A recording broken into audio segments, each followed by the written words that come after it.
Pruning, ha? Oh, oh, good. Ito naman, oh. This one also.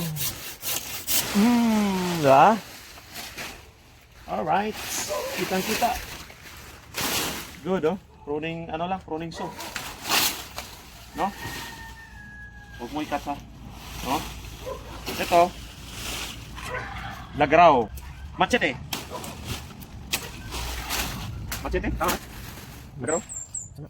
Bolo pa. What is the purpose of this one? Putol. Huh? And this one also. Cut. Diba? So?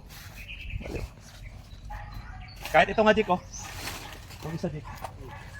This one, oh.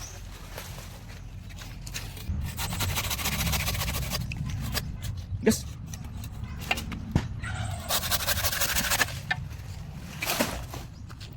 So, okay na. Ayan na. Oh. Kitang-kita na, guys. Pwede na abunuhan. Bubunga na marami. Abono at saka pulyar.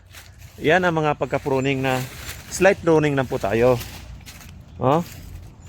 Starting pa lang siya. Yan. Kitang-kita. Hindi siya sa gabal. Sa kabilang puno. Ayan, oh. Tapos, ipalaguin na yung padami ng dahon sa taas para mas maraming dahon, mas bubunga talaga siya. Kasi ito, medyo kulang pa sa dahon to eh. Pupulyaran natin, tapos abunuhan. Oh, ganda.